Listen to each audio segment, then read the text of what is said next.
This is the Inside Maumee Athletics podcast, the only podcast dedicated to bringing you the news and buzz around Panther sports.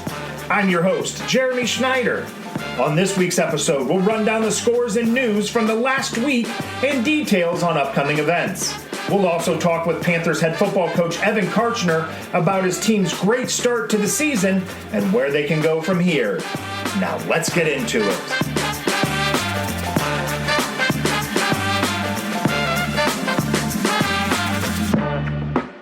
It's finally here, our first Inside Maumee Athletics podcast. There are so many people to thank for getting this off the ground and making it a reality. The Maumee Athletic Boosters, the Mirror newspaper, and Pride of the Panthers photographers have all been very supportive since I approached them with this idea. I also have to thank my family, Darcy, Evie, Jack, Charlie, and Oliver. I love to do things like this, but it does take time, so thank you for your patience and support. In this section of the podcast, we'll take a look back on games and events from last week. Let's call it the Panthers Rewind. Your boys' soccer team picked up a pair of wins last week. They beat Otsego 12-0. Blake Wagner scored 4 goals with 1 assist. And Mac Abdurazak added 2 goals and 1 assist. They followed that up with a 13-1 win over Swanton. Blake had 4 goals and 3 assists. Mac had 2 goals and 1 assist, and Jackson Greenlease and Noah Preciado both added 2 goals. The Panthers are 5-0 overall and 2-0 in the conference, and Blake Wagner has 14 goals and 6 assists this season. Your girls' soccer team started off the week with a rough 3-0 loss at Northview, but they followed that up with an 11-1 win at Northwood. 2 goals each for Miriam Findling, Evelyn Boyette, and Charlie Bischoff. The Panthers are 2-3-1 overall and 1-0 in the conference. Your volleyball team split 2 matches last week. They beat Rossford 3-0. Autumn Draper had 15 kills and 2 blocks. Kirsten Green had 11 digs. And Brooke Kwiatkowski had 14 assists. Later in the week, they lost to Otsego 3-0. Sydney Janot had 8 kills.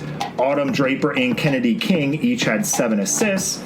Brooke Kwiatkowski had 15 digs and 21 assists, and Kirsten Green had 10 digs. The volleyball team is now 1-4 overall. The girls' cross-country team was at BGSU over the weekend. Kylie Brown and Penny Farley each had personal records. Ariana Dugan placed 44th to lead the Panthers. And your boys' golf team last week picked up a win over Oak Harbor 176-191. Jeremy Anderson-Wannell shot a 42, and Zach Morris had a 44. Later on, they finished 5th at the NBC shootout. J.J. Peace had a 39, and Zach Morris had a 40. And that's been your Panthers Rewind.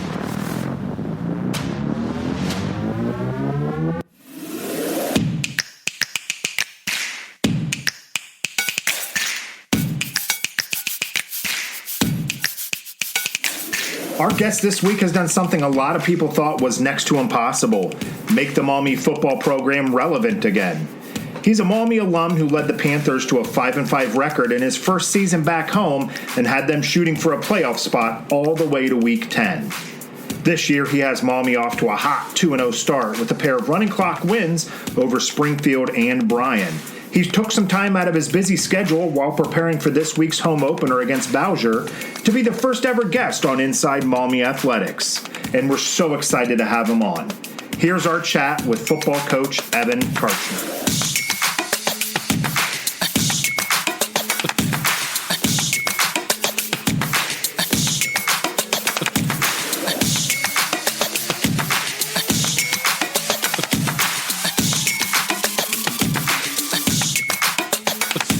You guys are obviously off to a really hot start. 96 points in the first 2 weeks. But I want to get to the offense in a second, but we're going to start off with the defense. And we've talked about it quite a bit already. But how important was it for this program to take that next step with the defense for the results on the field to improve? Yeah, I mean, last year, I've talked about it a bunch. We struggled at defense at times. And, I saw at times last year that we did show glimpses of being a good defense. Oh, sure. And sometimes it took us a half to get there. And we hit it on it all off season. And we took this summer, we took that personally, and we said, if we're going to be the championship team that we want to be, we got to take a step forward defensively. I always knew, especially with all these older guys coming back on offense, right, we'll score and we'll get into the end zone and we'll take care of it on that side. But defense, we had to take a huge step forward, which, I think our kids rallied behind and they understood, and they did, and they've done a great job so far, but we got to keep getting better because our schedule is just going to keep getting tougher here, and we'll really see how good of a football team we are. But I don't think there's a team on our schedule we can't go and compete with. So I just think on both sides of the ball and even special teams, we just got to keep taking steps forward, keep getting better, and keep just worrying about Maumee and our players and our coaches, and the rest will take care of itself. In your eyes, what's been the biggest thing that's changed for the kids? Is it technique? Is it them understanding the scheme? Is it just an attitude thing for them, or is it kind of all of the above? Yeah, I think it's a little bit of all those things. And we always hit on three pillars of our defense. We want to be able to run to the football, we want to tackle, and we want to create turnovers. And I would say, especially more than last year, we've worked that more than ever. And I haven't done a ton of turnover stuff in practice in a long time. Even when I was at Eastwood, we didn't do a ton of it. I mean, here and there, but we've worked it a lot, and because we've gotten to the point where we say, I'm not going to expect them to do something and get mad at them about it if they don't do it, if I'm not going to practice it. Right. So we took time out of practice. I'd say the other things can go on the back burner, and we're just going to hit on those three pillars. Because sometimes I said, hey, we want turnovers last year, and we never worked it. So that's my fault, right? Mm-hmm. And I got to adapt, and I got to change. And I say, now we've worked it, and we're going to go get turnovers, and we're going to get big stops. We're going to tackle well. We're going to get better at that. And we're going to run to the football. So I'd say throughout a normal week, especially for our defense, we work all three of those things at some point. Right. And we make it a huge emphasis. And again, then it just becomes, hey, how fast are our guys moving? Are they moving game speed? Are they doing game reps? And I believe they've done a great job. So I think if the coaches do their part and the players do their part, right, we'll just continue to get better. So are we going to get a turnover chain or something like that? I think I saw Akron had a tire on the sideline yesterday. Yeah, I mean, I don't get into all the props and stuff on the sideline. I'm all about having fun, but I think our kids have a lot of fun. We do some different stuff because I just think the more stuff you have on the sideline, becomes a little bit of a distraction. But, we give out helmet stickers and all that stuff, and the kids love Mondays after we win. So, obviously tomorrow they're going to be all pumped up. I know Coach Perkins gets pumped up for our reward stickers as well. So they all get into that, and we have our goal board set in the locker room, and they look at those every week, and they know what we're striving for. So we try to make things as fun as we can without being too much of a distraction there on the sideline. Now let's get into the offense. I'll put your collection of skill position players up against anybody in Northwest Ohio. It's better and deeper than anybody else. Having guys like Ben, Carson, Cody, Keyshawn, the list goes on, return. Were you able to do more with them this year? Were you able to kind of get a little bit deeper into the playbook, deeper into schemes and ideas and what you guys are looking to do? Yeah, obviously having all those guys come back, we were able to try some new things, and we really self-scouted this offseason and decided what we want to do offensively and defensively, and we were allowed to do that because all these guys got to learn last year. Right? Last year was a big learning curve. I don't think people who aren't in football how much teaching goes into this teaching new schemes, and how much goes into even just running a play right. And we had to spend a lot of time on that last year, but we're lucky we have players that are invested and watch film and get into the playbook there in the offseason and in the summer, and they understand what we want to do and who we want to be. So, again, those skilled guys, right, they knew a lot of what we wanted to do on offense and, how we wanted to be, and that allowed us to try some different things and do some different things that we thought would help us move the ball down the field.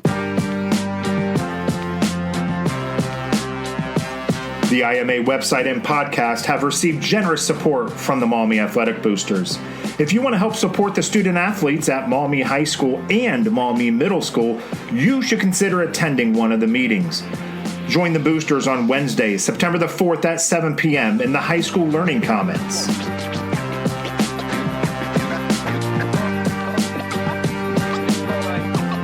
To me, the biggest question heading into this season was the offensive line. You've got a lot of experience, but not a lot of starting or long experience. I might be a bit old school on this, but I think the offensive line is one of, if not the most important units on the team. You really can't do anything offensively if you're letting the defense get into your backfield or not opening up holes for your running back. So how much work has been put into getting these guys ready for this season? Yeah, so obviously last year we graduated 4 of our 5. And we knew that was going to be a big hole in our offense, and we needed to find who are our best 4 that we had to add with Espen. And we were trying a bunch of different combinations. We're trying out some guys, and we're still trying out some guys, right? And to figure out who our best guys are. But Coach Perkins and Coach Gus do a great job with those guys, being tough on them, who we want to be, right? We want to be physical up front, and we want to run the football. And everybody always asks, well, what are you going to do? You lost Liam Murphy, you lost Josiah, right? You lost Ramsey. What are you going to do? And Stom. And I said, we got to coach up the next guys. That's just the nature of the beast with high school football. You don't get to keep guys for 10 years. It's not the NFL. So I had to say the next guys we're going to have to coach up and, get them ready to play. And I think we've done a great job with that. In trying to push those guys forward. But like you said, we don't have a ton of starting experience on the offensive line getting offensive plays. So these guys are still learning. We're still making mistakes. But I do believe, like I said with everything, right, we want to keep getting better week to week. And I thought they've gotten better from week 1 to week 2. And our goal this week is to get better from week 2 to week 3. Right. You mentioned Coach Perkins before and Coach Gus. All of your assistants, you've put together such an incredible staff, and to watch these guys on the sidelines, it really, to me, and it's something you said from day one, we're operating this like a college program. And I feel like with the assistants that you've brought in and that you've surrounded yourself with, you really are. Can you talk about the impact that guys like Perk and Gus and Coach Kinney, the impact that those guys have made on you and this program? Yeah, I couldn't have done any of this without them, right? Especially with a football program with, from freshmen to seniors, 80 kids in it, you need to have some good assistant coaches, and finding guys like Coach Perkins and Coach Gus and Coach Kinney and Coach Schlee, right, to just sort of connect the pieces there, because I can't do everything myself. And, like I said, I'm not perfect, right, and I'm not the best coach out there, but I do know where my weaknesses are, and I do know I need to hire guys that will help me in those areas, and those guys all do that. And to be honest, a lot of those coaches, it's a blessing for our players. There's not many, Northwest Ohio staffs that have 3 guys on it that coached Division I football and played Division I football, and that's a big deal. Absolutely. And I think our kids look at that and they know it's special, and they listen to us, and they, buy into what we say, and don't think for a minute that hasn't helped us win and helped our kids get better. And I tell them, I'm like, man, when I played, I wish I had that on my or the staff that I played for. And I think they understand how special that is. And again, I couldn't do anything without those guys. It means something to a high school kid when a coach comes up to him, they know he's been through it. They know he knows what he's talking about, because he hasn't just watched a YouTube video. He's done it. Have you seen the kids respond to that level of expertise on their part because they know Gus's resume or even your resume? Do you feel like the kids are buying into that more because of that? Yeah, so obviously that stuff always helps you as a coach, for kids to buy into you, and more now than ever, because kids can type in your name in the Google and figure out everything about you, to where you live and places you've been and what happened to you, whether you've gotten fired or hired or promoted or whatever. And I just think those guys like Coach Gus, Coach Perkins, and even Coach Kinney. Coach Kinney was a coach when he was, 18 years old, right? And he went right into it. And, even still being a young guy, and I'd even go, Coach Kinney didn't play college football and didn't coach college football, but, there's no reason why if he ever wanted to do that, he could go do that. I think people underestimate all the time and effort he is spending to become the coach he is today. And to be honest, I think a lot of people on the outside undervalue him for that reason. And, hey, I'll take Coach Kinney on my staff every single day, because he does a great job relating to kids, giving kids a great experience, and offensively, he does a great job trying to find ways to put our kids in positions to win. But, yeah, let us hit back again. even getting like Coach Slee on our staff this year to help me with the defense. I don't think that's not a coincidence that he comes in and we've gotten better. Right. Because I needed help, right? And I needed help, and he's came in. He's done a great job, and Coach Perkins, Coach Gus has always done a great job. Coach Nino does a great job with the kids, and just being here and having great relationships with guys, and adding Coach Knoll as well. I think we have a pretty good staff that feeds off each other, and it helps us win games. So I've been looking at these three classes, 2025, 26, 27, and you could see from early on, from middle school, even from youth football, there were some very special football players, very special athletes in this program, in these classes. So knowing that and with that in mind, how does that help you? What does that do for you as a football coach? I would say having great players. I mean, none of the coaches are anything without good players, right? And to be fair, right, at a public school, especially a size like Maumee, there's going to be times where we don't have these talented players, and we need to find ways to win 4 football games or 5 football games, and that'd be a huge deal, right? And I'd say that this goes on the coaches and goes on your culture. In today's world, right, I do believe, and it's not just football, it's any sport or even any business. I think, hey, if you do things the right way, you work hard, even if you're not the smartest, even if you're not the most talented, right, you can find ways to win games. But we're real blessed that we have talented kids, and we have a lot of talented kids that want to work hard, and that's when it becomes special. You align all that together, and you have some good coaches that also work hard and want to be here. And want to win games, right? Now you're starting to talk about holding up a trophy after week 10. Sure. It's what we want to do, right? And obviously it's not going to be an easy walk, and we're going to have to probably beat someone who may be a little bit better than us or has won more games than we have in the last 5 years. Sure. And, we're going to have to do that a lot, and we're going to have to keep proving guys wrong. And but I'll go to battle with our guys against anybody, and whoever that is, and whatever week that is, I'll prepare like I usually prepare, and our guys will practice like we usually prepare for practice. And I'm just getting our guys in the mode as, hey, it's Maumee versus Maumee, right? We need to reach our full potential, and if that's 8-2, that's 8-2. If that's 6-4, that's 6-4. If that's 16-0, that's 16-0, right? But we should always keep striving to get better every single week, and I keep this telling them, if we do that and we focus on ourselves and we don't care about who we're playing, right, I mean, the wins will follow there.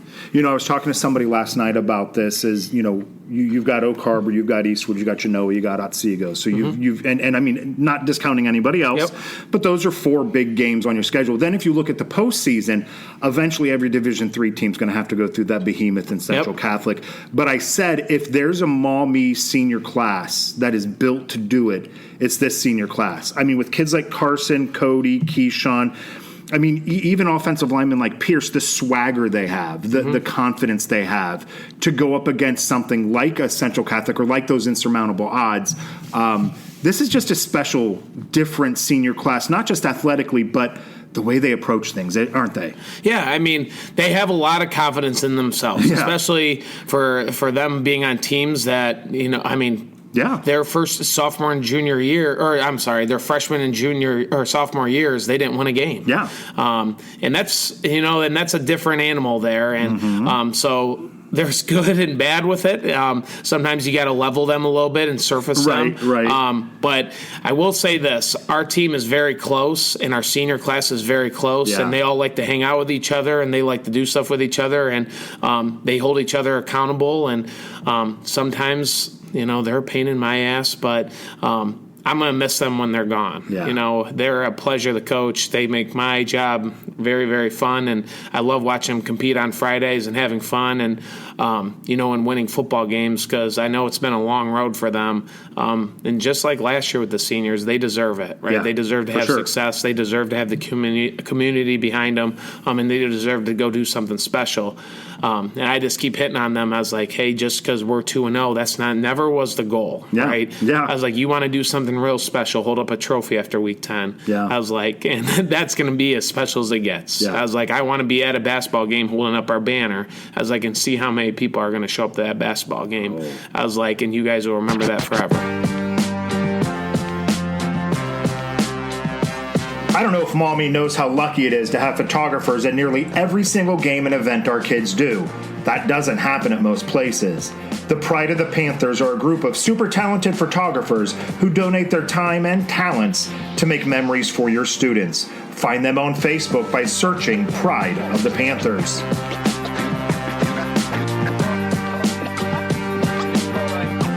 So not that any week is any more special or less special than another week, but week 5 you get to face Eastwood. And I know you faced them last year, but does that game mean a little bit something different to you based upon your history there as a defensive coordinator working with the Rutherfords, that name on the stadium? Yeah. I mean, Eastwood's very different than it was when I was there. Even, in 2020 and 2021, the Rutherfords have moved on. Yeah. A lot of the coaches have moved on, and they're new coaches there. And this senior class were freshmen when I was there. Okay. So, again, it's just you're sort of moving on from that. But, I spent a lot of time at that school, and I spent a lot of time on that practice field and on that game field, giving them everything that I had. And I had a lot of fun, right? I had a lot of fun at Eastwood and with those kids. And, it was some good times in my coaching years. Right. So obviously, when I step on that field, I remember some things, and some memories come back, and but that's just any other game. And sure. We want to, like I said, we should prepare for that game just like we would prepare for Oak Harbor, or we would prepare for Lake or Otsego, and we're going to come over there and try to win, right? And I would love to win over there and have our guys, win on that field. And less because of me, our guys have gotten beaten up on that field for years. Yeah. And I say you guys should take that personally. And, like you said, it's been a long time coming here, getting this special class, this senior class, some confidence and feeling good about themselves. I'd say at some point it's got to be payback, right? Sure. And we got to be ready to go. And, we talk about all our goals.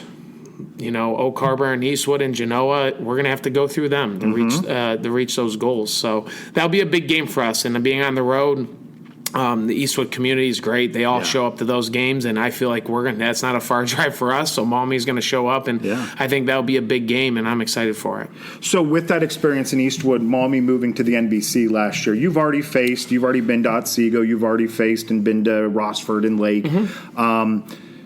Did that make the transition into the NBC a little bit easier, having that familiarity? And moreover, how was that transition? Because some people were upset about moving away from the NLL, and I get it. But I personally think that move to the NBC, football and everything, has just been a huge success.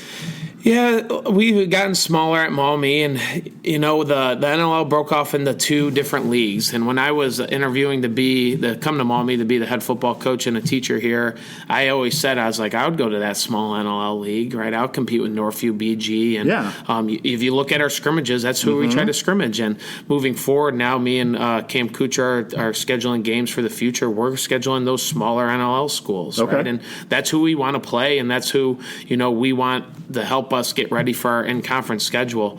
The NBC, it's nice that I got to face these teams and got to see what kind of kids they have, and and I got to feel. Also, I like that when we go over to Lake, that's not my first time at Lake. Sure. When I go over to Rossford, that wasn't my first time at Rossford. When I go over to Eastwood, that's not my first time at Eastwood. Right. Genoa, same thing.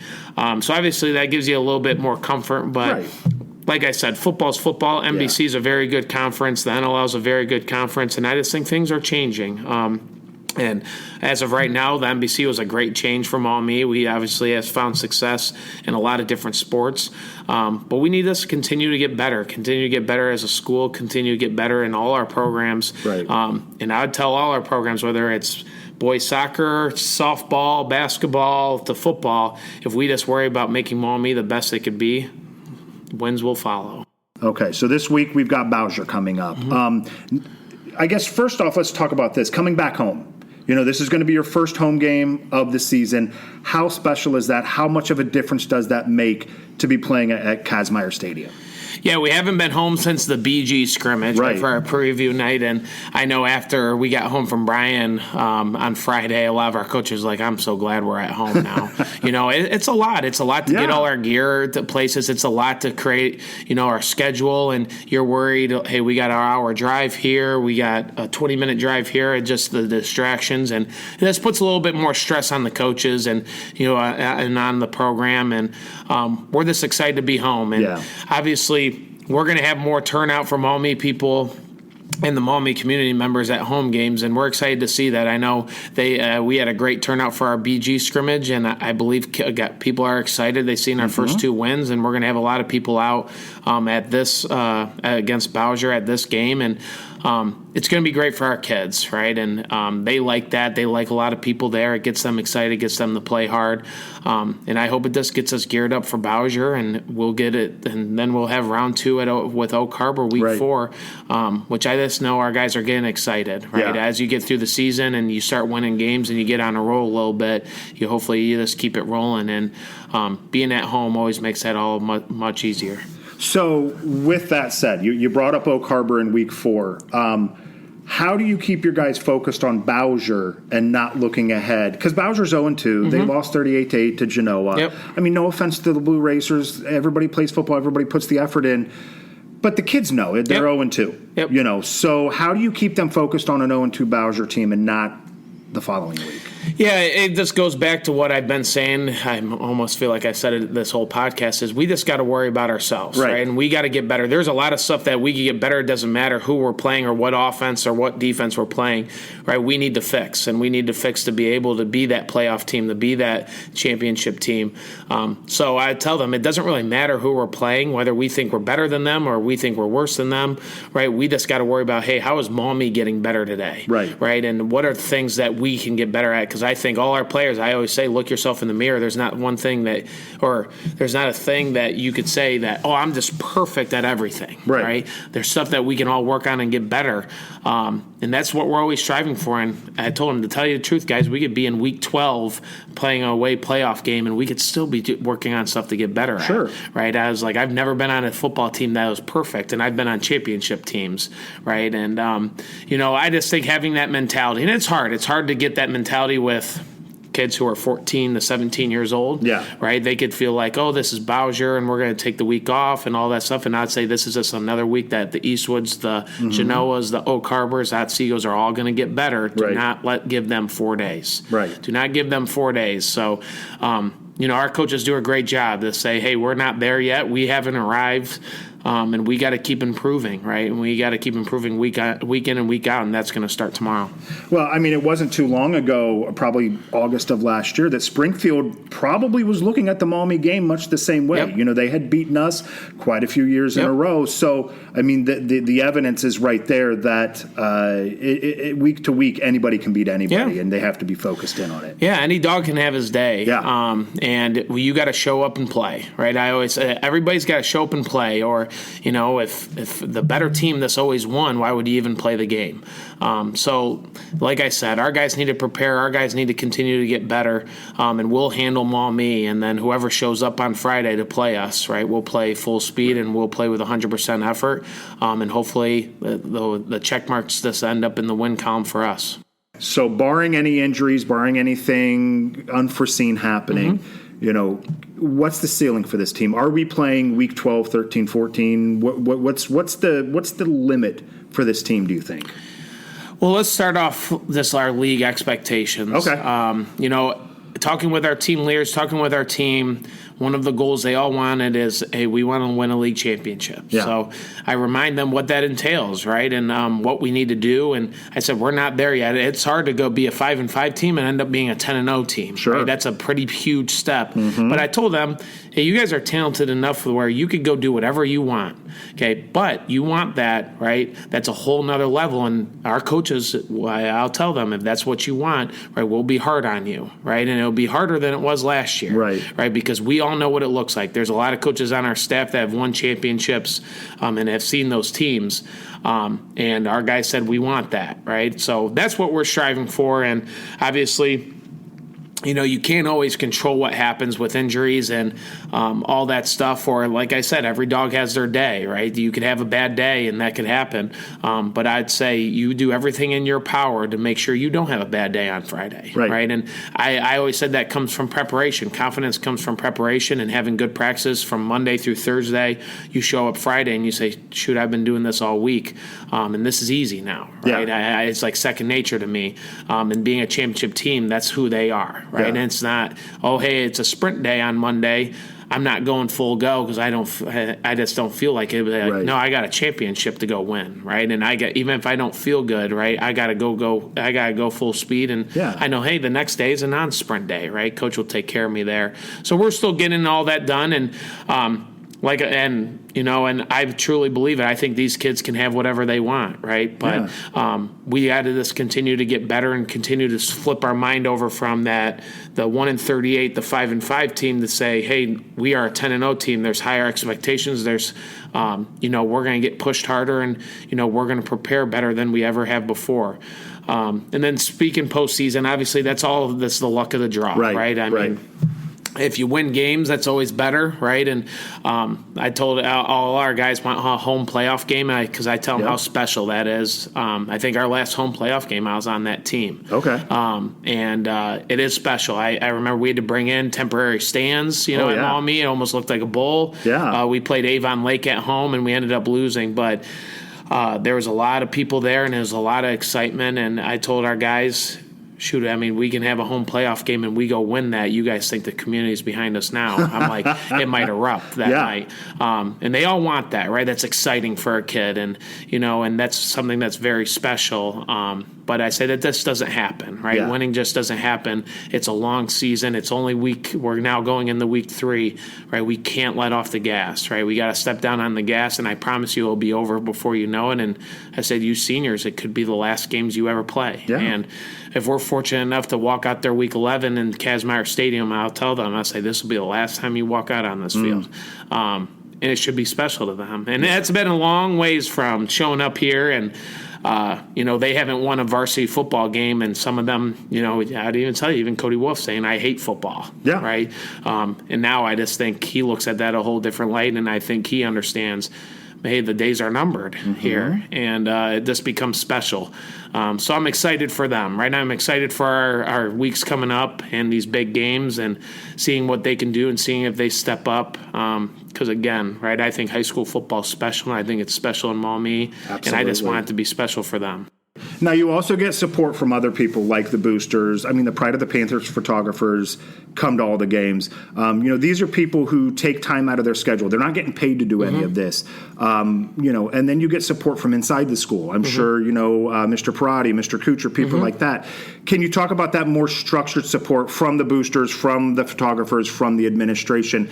How has that been in helping this program grow? Yeah, no, it's great to be a place where everybody wants to help, right, and help people win and run a good program. And it's not just football. I think our administration, the boosters, all the teachers, and the community members, I think they want all our sports to do well. And like I said, this goes back to Maumee is a very special place, and I'm very blessed to be a part of it, and I'm very blessed to be a part of the school district and have all the support that we do. Especially, like you said, we have a lot of volunteers that take pictures, do videos, get our kids food, and and provide a great experience for our guys that, and I've always said, especially in the MBC, that a lot of those MBC schools do not have that. Right. And that's something that we got to take advantage of and we should be proud of as a community. Because like I said, it gives our kids and our program a great experience. And when you do that, I think wins follow. It's one of those things where I knew, I've only been up here since 17, but, football's football in Ohio. And especially Northwest Ohio, I think high school football is a little bit more special.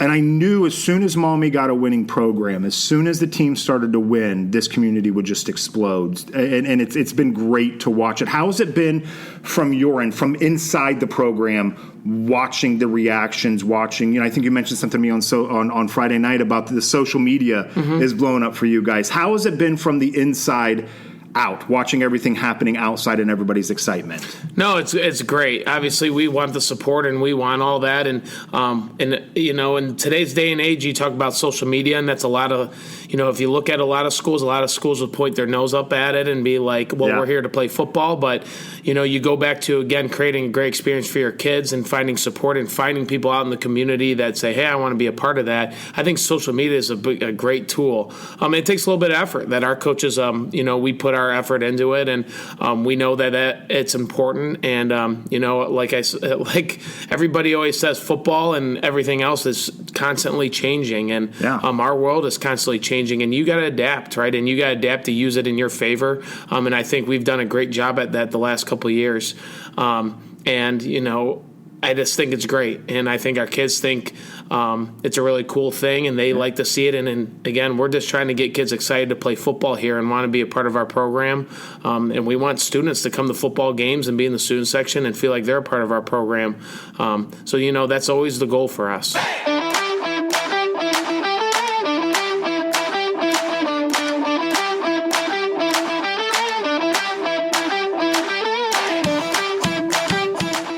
So we're going to see how this goes. Okay. Again, like I said, you're my guinea pig, so we're going to see. But we're going to play Desert Island. I'm going to ask you a few questions, and you give me the first answer that pops to your head. I don't care what that answer is.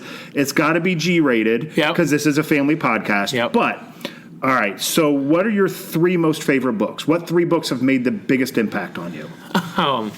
3 favorite books. So, to tell you the truth, I'm not a huge reader. Okay. Right? I would say I'm a math teacher. Well, that's true, yeah. And as I went through school, I mean, my English teachers would probably say I'm not a good reader, but I try my best. So, okay, give me one book then. So I'll give you one. I read a lot of football books, but that'll bore everybody. But I'll say this one that will make my family laugh. One of the books that stood out to me when I was younger is, and I remember I had to do a project on it, and I really liked it. I didn't like many books. Was Maniac McGee. And a lot of people don't know that book, but that was a book, for some reason, I had to read it. And I think in elementary school.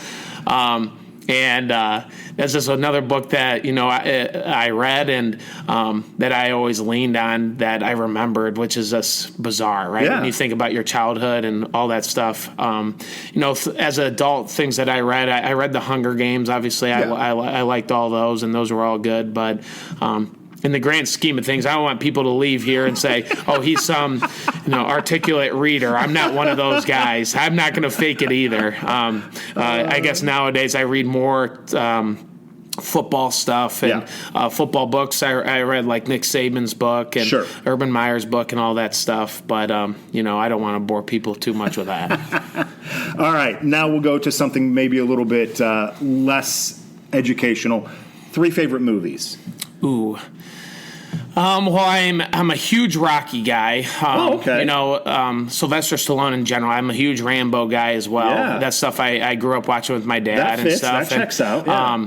Again, some of the Rocky movies makes me emotional, and our players will make fun of me and say I'm a baby and all that stuff. But obviously Rocky IV has to be up there. Okay.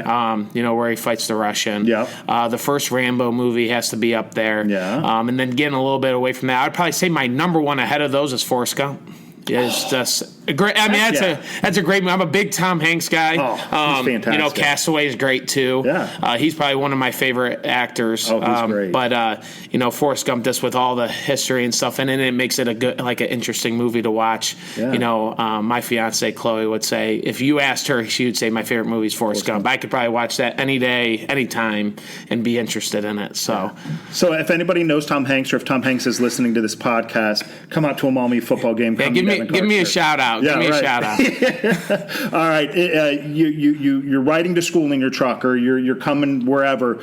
What is the one song that's playing in your truck? What's your go-to song? Well, I mean, God, my family's going to be embarrassed, but I mean, a lot of my family likes country music or classical rock. I've always been a little bit more in the rap. I was the younger kid. I was a little bit of the black sheep in my family. Okay. And, I played college football, and I was around it and all that stuff. So not a lot of people might know this, but I'm a big Lil Baby fan. I'm a big Drake fan. Okay. But I do like things like Journey. I like Journey. I like James Taylor. Oh, yeah. Country wise, I like Luke Combs. I like all the new country. Yeah. I don't pick and choose. Sometimes it's whatever's on, but Right. I would say especially if it's a Friday, right? I'm rocking rap in my truck. I'm getting myself ready to go. There you go. That's always been me, and I've never been afraid to be me, and I've never been embarrassed by myself, even if my mom might be shaking her head about it. There's always a lot of jokes. When I was in high school, my mom would get in my minivan, the Move It in the driveway, and she would turn it on and rap would be blasting, and she'd be like, "I can't believe that's what you listen to." So, but I'm sorry, Mom, but that's still true to this day. So let's say you just won a big game. You just beat Eastwood, Oak Harbor, whoever. What is your victory meal? Ooh, my victory meal. Well, after, especially home victories, I usually have the coaches over. I have a little porch, so they come over. Yeah. After Springfield, we catered canes. Nice. So we had some canes there. If it's just me and Chloe, we do like Vito's Pizza. So there's my little shout out to Vito's Pizza right down the street. Yeah. We order that a lot. Even when I got home from Brian, that's what I had. Here's one that means a lot to me. This one cuts deep to my core. Ohio State or Michigan? Ohio State? All right, that's good. So if you heard Ohio State, so that means the podcast will come out. Yeah, that's the only answer. I'm an Ohio guy. My brother went to Ohio State. I used to be a huge Ohio State fan until coaching college football gets a little weird, right? And I would probably say I took a big step back once I started coaching college football and didn't watch it as much. And but Ohio State Michigan game, I'm rooting for Ohio State, and that's what my family roots for. And I have Ohio State jerseys. I still have them in my closet, and Chloe's an Ohio State fan. So yep, we're rooting for the Scarlet and Gray there on that Saturday. There you go. Last one here. What is a weird fact about you that we'd be surprised to know? You can juggle. You can roll your R. Oh, some people know it. Yeah, what's a weird fact? It's my go-to, and Chloe will argue that I don't know how to still play, but I was in the orchestra from 4th grade through my senior year. Okay. So I could play the cello, and I was obviously on the swim team. My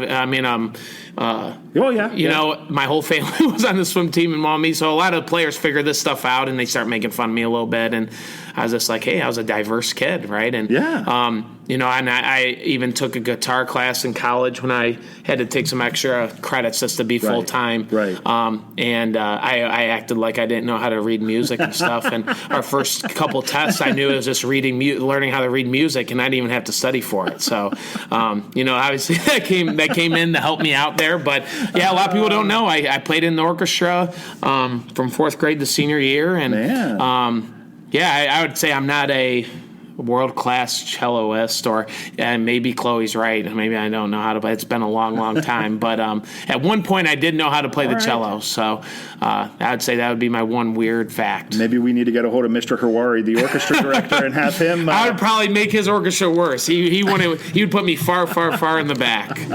All right. Well, hey, Evan Karchner, thank you very much for being our first guest. Thank you for being my guinea pig. I learned a lot about you, learned a lot about all of this. So thank you very much, and good luck the rest of the season. Yep. Thanks for having me.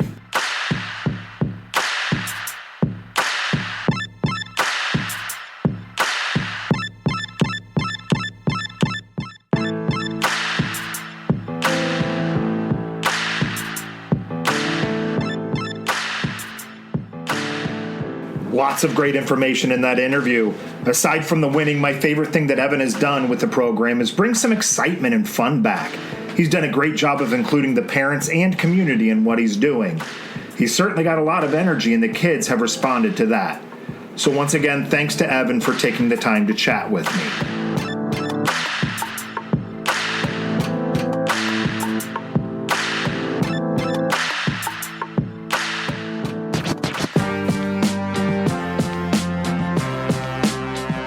Thank you to the Mirror newspaper for its support of the IMA podcast and website. Even though I'm sure you already subscribe, head over to their website at themirnewspaper.com to sign up for a traditional print or digital subscription. Let's support local journalism.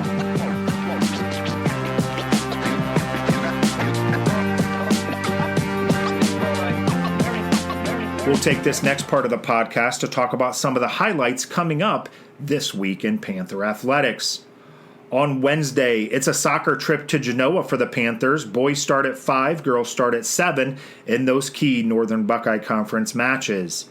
Thursday night, it's senior night for your girls' tennis team.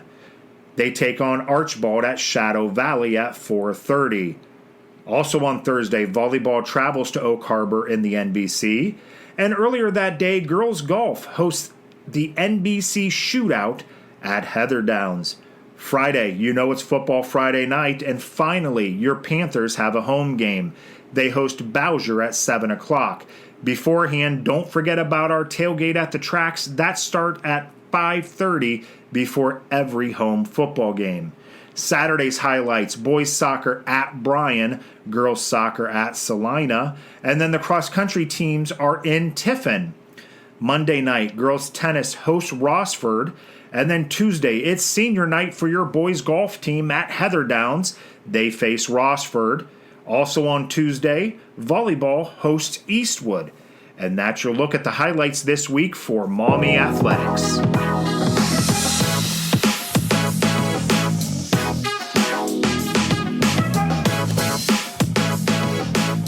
You've reached the end of the first episode of the Inside Maumee Athletics podcast. Thanks again to our sponsors, the Maumee Athletic Boosters, the Mere Newspaper, and the Pride of the Panthers photographers. Thanks again to Evan Karchner for joining us this week. For more information on Maumee sports, head over to our website at InsideMaumeeAthletics.com. Follow us on social media at Inside Maumee Athletics on Facebook and at Inside Maumee ATH on Twitter. Until next week, thanks for listening.